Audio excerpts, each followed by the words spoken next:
Акции Мрагуна 10 лет. На что пошли деньги и что делать с акциями?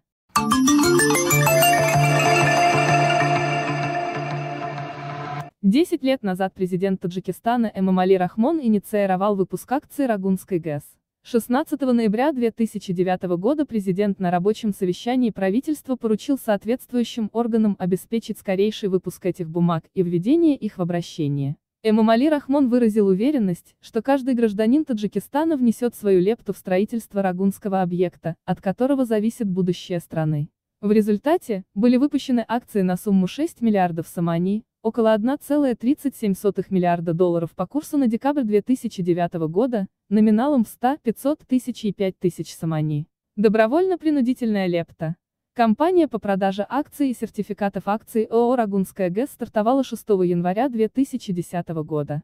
Хотя президент страны не раз указал, что покупка акций Рагуна должна быть произведена на добровольной основе, существовало множество случаев, когда чиновники заставляли своих подчиненных приобретать акции будущего гидроузла.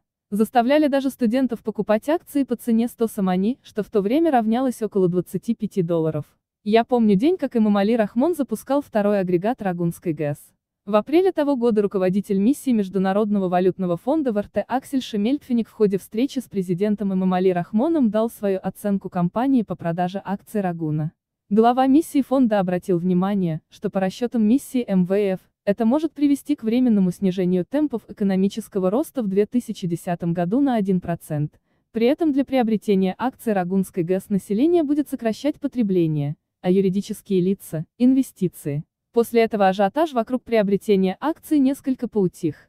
К тому моменту этих ценных бумаг было продано уже на сумму 820 миллионов самани. Впоследствии, к концу 2010 года, реализация акций Рагуна была полностью прекращена. В целом, было продано 22 тысяч именных акций в 5000 самани и порядка 2 миллиона простых акций на общую сумму 890 миллионов самани. Где находятся деньги?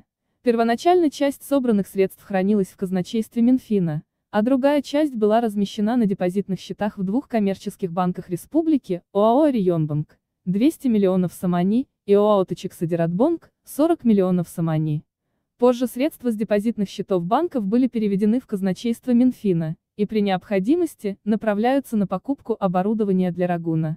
По данным Минфина, большая часть собранных за счет продажи акций денег уже потрачена. Что делать с акциями? Самым актуальным для населения во всей этой истории остается вопрос, что будет дальше с акциями. В октябре 2015 года, когда заработал первый организованный рынок первичных ценных бумаг и деривативов в Таджикистане, Центральноазиатская фондовая биржа, Кейс, его офис заполнили владельцы рагунских акций, которые приходили туда с просьбой продать ценные бумаги. Представители Кейс тогда пояснили, что решение о проведении листинга и найма брокера, который будет заниматься вопросами размещения акций на бирже, должно принять общее собрание акционеров ОАО «Рагунская ГЭС».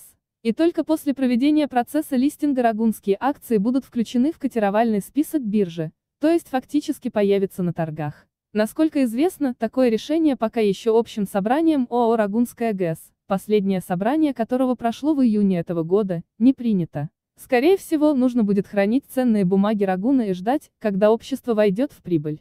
Хотя не исключено, что к этому времени будет произведена обратная покупка акций у населения и организаций по их номинальной стоимости, на примере санктудинских акций.